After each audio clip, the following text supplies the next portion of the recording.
উপদেষ্টা বা সহকারী উপদেষ্টা বা আরও বিভিন্ন পর্যায়ে যারা আছে তারা কেউ না কেউ এখানে সম্পৃক্ততা আছে। একজন ড্রাইভারের পক্ষে কখনোই মানে প্রশ্ন কোথায় আছে, কীভাবে সেখানে লিক করবে সেটা আদৌ তো সম্ভব না। প্রাথমিক সহকারী শিক্ষক নিয়োগ পরীক্ষায় প্রশ্ন ফাঁস এবং ডিজিটাল জালিয়াতির একটা মহা উৎসব আমরা দেখতে পেয়েছি। সেখানে আমরা বিষয়ের সাথে দেখতে পেয়েছি, আপনাদের নিশ্চয়ই মনে আছে যে বিসিএসএ প্রশ্ন ফাঁসের সময় যে পিএসসির চেয়ারম্যানের একজন ড্রাইভার ছিল আবেদ আলী, যে বাংলাদেশে এখন বিখ্যাত একটা পরিচিত মুখ।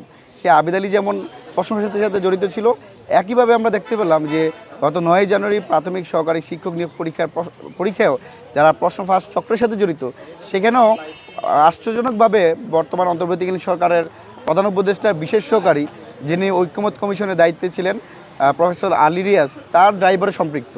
আমরা এখানে বিস্ময় প্রকাশ করছি এবং উদ্বেগ জানাচ্ছি, একজন ড্রাইভারের পক্ষে কখনোই মানে প্রশ্ন কোথায় আছে, কীভাবে সেখানে লিক করবে সেটা আদৌ তো সম্ভব না।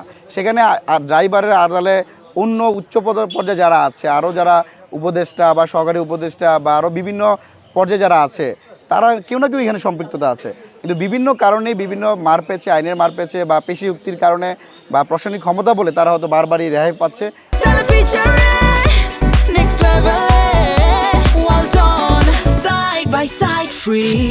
যার দরুন আমাদের প্রশ্ন বাংলাদেশে বৃদ্ধি পাচ্ছে। এখন দেখুন, আবিদ আলীর সাথে সাথে যদি আমরা সেই পিএসসি চেয়ারম্যানকে যদি ধরতে পারতাম, তাহলে কিন্তু আমরা বিসিএস আর কখনোই প্রশ্ন ফাঁস সংগঠিত হতো না।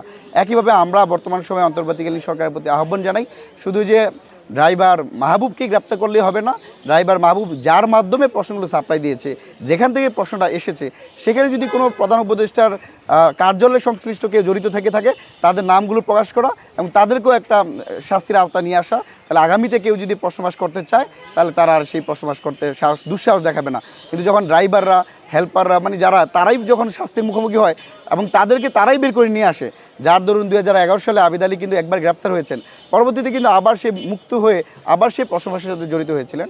আমরা অন্তর্বর্তীকালীন সরকারের প্রতি উদাত্ত আহ্বান জানাই, শুধু ড্রাইভার না, ড্রাইভারের সাথে যারাই কানেক্টেড, সেটা প্রধান উপদেষ্টার যেই কেউ হোক না কেন, তাদেরকে যেন আইনের মুখোমুখি করা হয়। আমরা একটা কোঠা নাম অভিশাপের বিরুদ্ধে লড়াই করেছি, আমরা একটা বৈষম্যহীন সমাজ তৈরি করতে চেয়েছি, আমরা একটা মেধাবীদের বাংলাদেশ তৈরি করতে চেয়েছি, যারই প্রেক্ষাপটে পরবর্তীতে আমরা 2024 সালের 5 আগস্ট সংগঠিত হয়েছে। সেখানে আমরা কোটার চেয়ে বড় জঘন্য একটা পাপ, জঘন্য একটা বড় অভিশাপ হচ্ছে প্রশ্ন ফাঁস করা। প্রশ্ন ফাঁস করা মানে মেধাবীকে তার যোগ্য স্থান থেকে বিতাড়িত করা।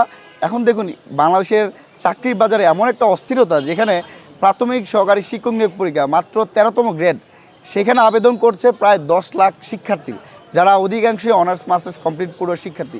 সেই রকম চাকরির বাজার যেখানে বেকারত্বর হার দিন দিন বাড়ছে, সেখানে প্রশ্ন ফাঁস করিয়ে ডিজিটাল ডিভাইসের মধ্য দিয়ে, ইলেকট্রনিক ডিভাইসের মধ্যে জালিয়াতির মধ্য দিয়ে একটা অংশকে তাদেরকে চাকরি দেওয়া এবং বিরাট বড় একটা অংশের মধ্যে অসন্তোষ তৈরি করা রাষ্ট্রের জন্য অশনি সংকেত।